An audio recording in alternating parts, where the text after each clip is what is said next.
Hello, and welcome to Virtual Investor Conferences. My name is Matt Lateplo, and on behalf of Harbor Access Investor Relations, we're very pleased you have joined us for our next live presentation from Lithium Ionic Corp. Please note you can submit questions in the box to the left of the slides. You can also view a company's availability for one-on-one meetings through the Schedule Meetings tab found on the conference platform. At this point, I'm very pleased to welcome Blake Highlands, Chief Executive Officer of Lithium Ionic Corp., which trades on the OTCQX Best Market under the symbol LTHCF, and on the TSXV under the symbol LTH. Welcome, Blake. Oh, thank you very much, and welcome everybody. As mentioned, I'm Blake Highlands, the CEO of a company, Lithium Ionic. We're a Brazilian-based asset, hard rock, lithium, spodumene focused. As I flick through here, I'll like to highlight a few things before I get going. But being Brazilian, there's questions about tier one jurisdiction versus places like Canada, the U.S., Europe. We are in one of the friendliest mining jurisdictions in the world in Minas Gerais state, well known for over 100 years of mining history and ultimately clear path for permitting, moving projects forward, great technical background and labor force, ideal for getting projects like this up and running as quickly as possible. And as I'll outline, that really is a big focus for our company. We are in one of the most important advancing lithium districts in the world. It is being coined the Lithium Valley, previously the East Brazilian pegmatite belt. Ultimately, some of the highest grade, coarsest grain spodumene in the world, analogous only really to Western Australia, where all of the world's current hard rock lithium is produced. We just recently put out a couple studies. We've done 2 resource updates this year and continue to grow. We have a PEA that just came out last month outlining a robust project of $1.6 billion post-tax NPV and 121% post-tax IRR with a 20-year mine life behind that. Very low cost of capital to build, low cost of capital to operate, and I'll certainly touch on some of those things as we go through here as well. I like to point out our Brazilian team. I'm Canadian by background. We trade in Canada, but ultimately we are a Brazilian entity. We have our office in Belo, which is very close to the mine site, and our team is really a Brazilian team, and we're very proud of that, and we think it's a huge competitive advantage for us. And as I mentioned before, the rapid development opportunity here, focused on Minas Gerais and how quickly these projects can be developed, and of course, based on the strength of our technical team, is helping us kind of pave the way and separate ourselves from our peer group in getting into this cycle now and catching the lithium wave. Just really quickly, a little over 130 million shares outstanding, trading at about $1.50 Canadian right now, market cap over 200 million, and we have about just under $20 million in cash in the bank right now. Roughly 25% insiders and management holdings, probably about 30% institutional, and the rest free float. I won't spend too much time on this. Introduce myself. I'm a geologist by background. Worked in precious metals previously, but what I like to do on this is focus on Helio Diniz, Carlos Costa, and the technical team that is driving things forward on the ground. They have over 40 years of experience in Brazil. Helio has been behind permitting 5 different projects in the country, including in difficult areas such as the Amazon, where there are significant First Nations issues. The last project that he permitted actually had 35 different indigenous groups that he had to work with to get the permit process through. So very, very happy to work with someone with his background and experience, and he has a long history with Carlos Costa, our VP of Exploration as well, and that is ultimately why we've been able to pick up the ground we've been able to pick up, why we are able to explore so efficiently, and why this project continues to get bigger and bigger. I talked a little bit about Minas Gerais state. Minas Gerais in Portuguese means general mining, so hard to find a state or location that's more mining friendly. I would stack it up almost any other jurisdiction in the world, tier 1, focused on moving projects forward. We are in the heart of that, and we are right next door to 2 producing mines, lithium mines. One, a 30-year producer, smaller scale, CBL, privately owned, and the other one, maybe more well-known, is Sigma Lithium, which just came online this year and actually showed some of their initial earnings this week. So very, very exciting. We are located right beside the town of over 40,000 people in Arswai, hydroelectric power right to site. And by that, we've actually also acquired power and actually locked up the hookups for hydroelectric power, which is a key component to getting projects built. And that will be up and running in 2025, in line with when we're starting our production on the project. Access directly to port, paved roads, really an airport in Arswai that you couldn't ask for better infrastructure. I talked a little bit about the East Brazilian pegmatite belt now being coined the Lithium Valley by Ionic, who runs Sigma, but also by the state and their focus on bringing this area to light. This is a part of Brazil that has not seen the prosperity that can come from industry, and so they are very, very focused on bringing this economic opportunity to the area. But ultimately, what makes it stand out, and I mentioned earlier, it's a world-class jurisdiction for hard rock lithium. It's a pegmatite belt. Pegmatites really are just large crystal granites, if you think of it that way, which you'd see in your countertops. And so some of those large crystals are beautiful and unique, and they actually produce, this belt actually produces almost 90% of the world's semi-precious gemstones and dimension stones. So one of the large well-formed crystals that we happen to have in this belt is spodumene. And as many of you know, spodumene is really evolving as one of the, if not the most important mineral related to lithium in the world. It's the fastest to be discovered, defined, and exploited. It can then be processed directly to a hydroxide or carbonate, which is, of course, what all the new batteries are looking for in this EV movement. And key component to this is that they can be processed at low cost. And so ultimately, they are more resistant to fluctuations in lithium pricing. And we are seeing those in the market, of course. So projects like this, again, very low operational costs, very high margin, small footprint, easily permittable, and easily operatable. Two key areas here, the Itinga area and the Salinas area, which I'll focus on. Itinga is where our Bandera asset is, and that's where the PEA has been focused on and our resources have been focused on for now. But Salinas is another area that we have, another key basin in this belt that is an evolving resource we were hoping to put out early next year. So I'll talk a little bit about the mineral resource. This is a resource focused just singularly on Bandera. You can see it on your screen, a smaller claim package right in the center of our land holdings. The light gray are our land holdings. Bandera is a 30 million ton indicated and inferred project right now and growing. I can tell you it's already bigger than that today, and we hope to have an update on that in the new year as part of an updated feasibility study that we expect to put out in Q1 of next year. Additionally, we have another project in the Galvani area called Ultralato. It's about 3 million tons right now as well. And so, there's roughly 33 million tons that you're staring at on our properties on this page.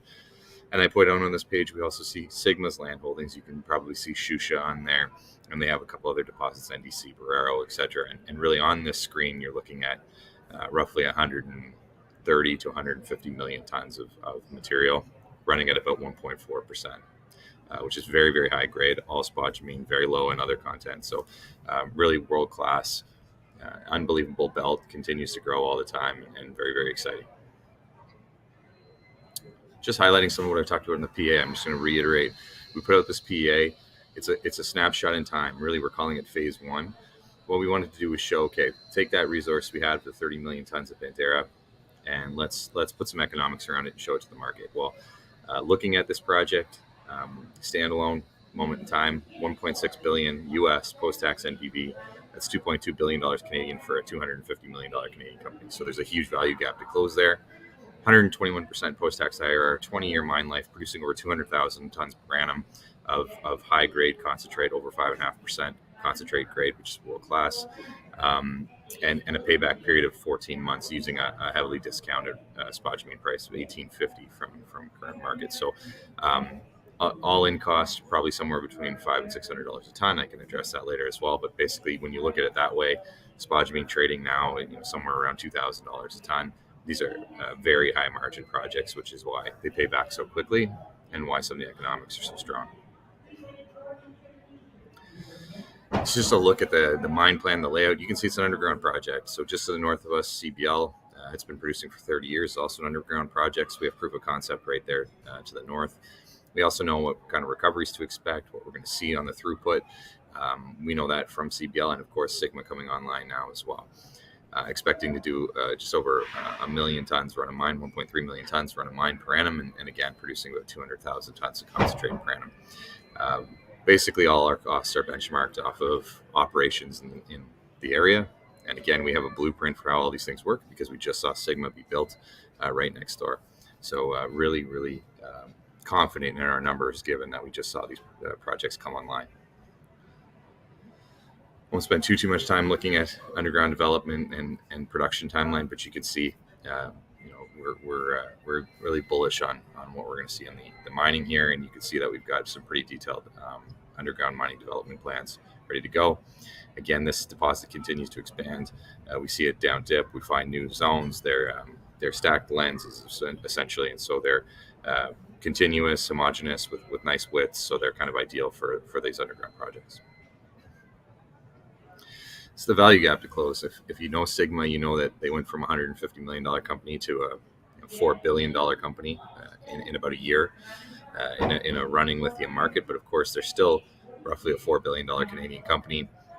And so what are they? They're a phased approach hard rock lithium company in the same belt as us with a project right next door. We saw their location.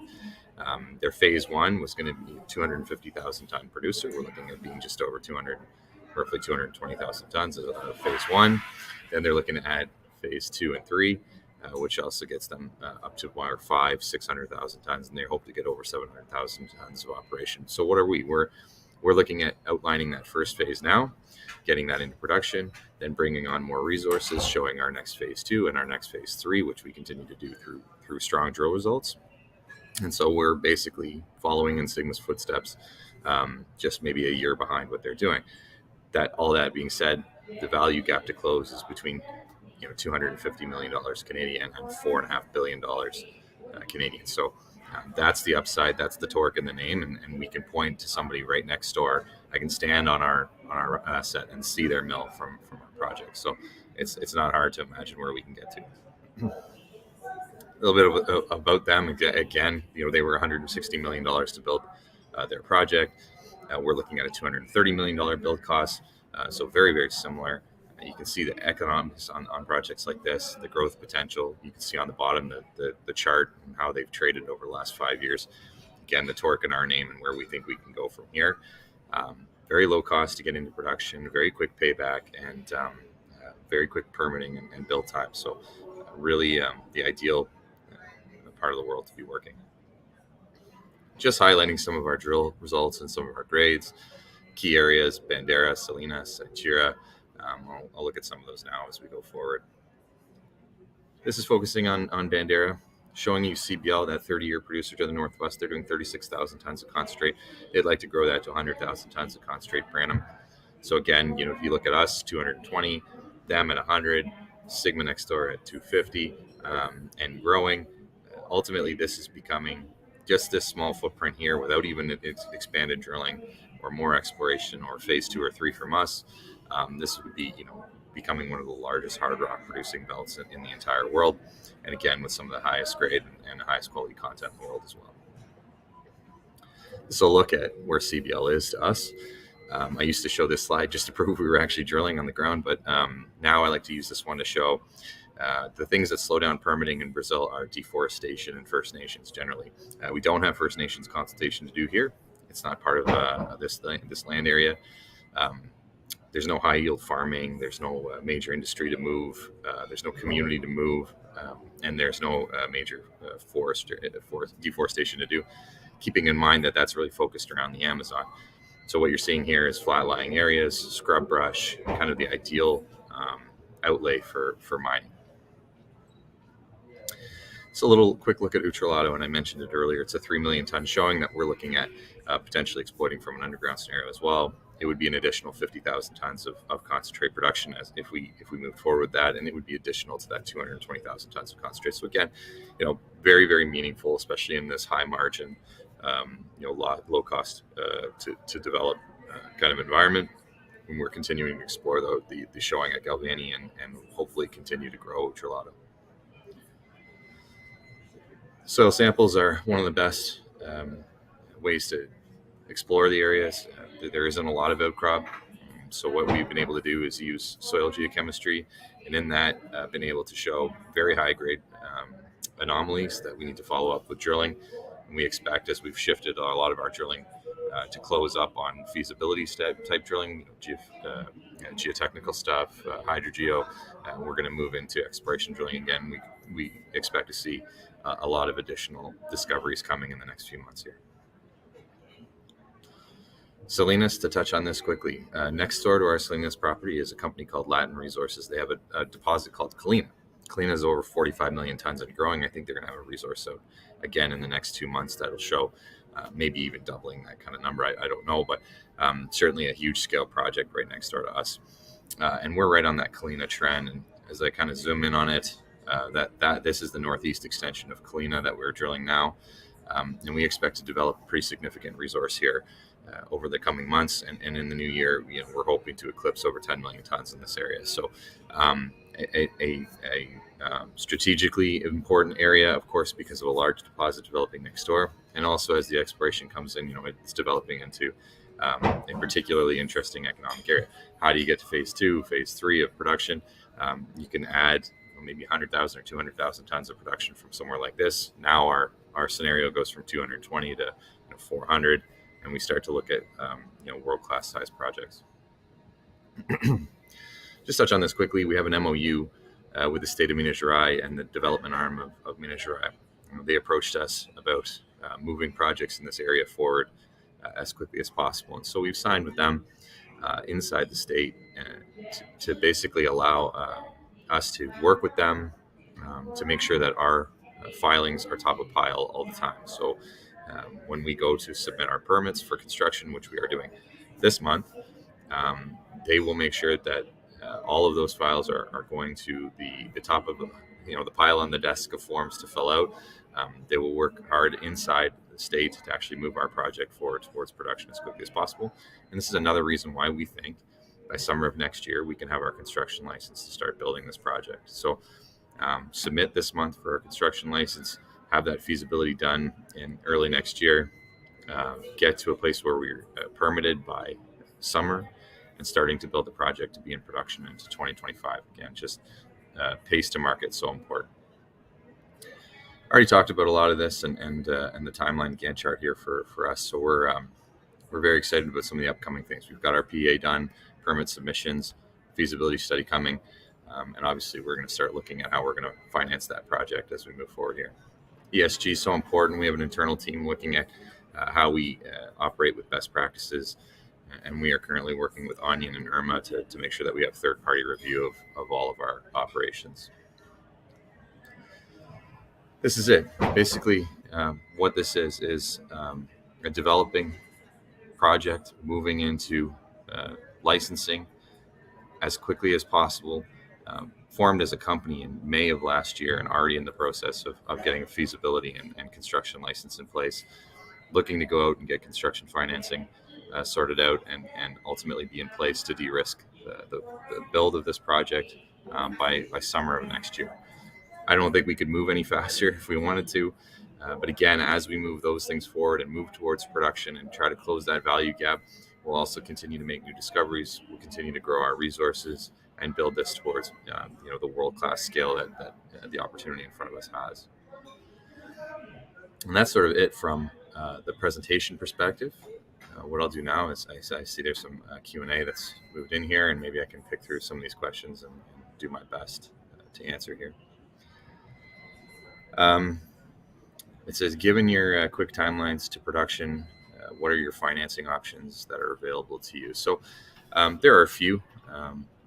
The keys that we're focusing on right now is considering a prepay opportunity for offtake on this material. There's extremely high demand for high-grade spodumene going forward. So what we have done actually for the last 6 months or so is we've been in a process with BMO, and they have, of course, been doing an excellent job at narrowing in strategic partners for us to ultimately look at offtake opportunities for our material, to ideally secure prepay and a prepayment on the construction of the project would allow us to essentially de-risk basically all the financing on it. And as we move that forward, I think that will take care of most of, if not all of the financing costs in a non-dilutive way. Ideally not having us actually have to go back to market and access more capital from an equity issuing standpoint. And so we're very keen to close on deals like that. And so they help us look at automotive company opportunities, trading houses, strategic corporate partners, a long list of NDAs and due diligence are underway. And ultimately, we're looking to nail down the right partner for us and for our shareholders. So we're very, very confident that in the next few months, as we move towards getting our construction license, that we'll be able to secure the financing for this project going forward. Are you seeing outside interest from non-traditional groups? I asked based on Exxon's recent transaction, and I'm curious if the market can expect more of those types of deals.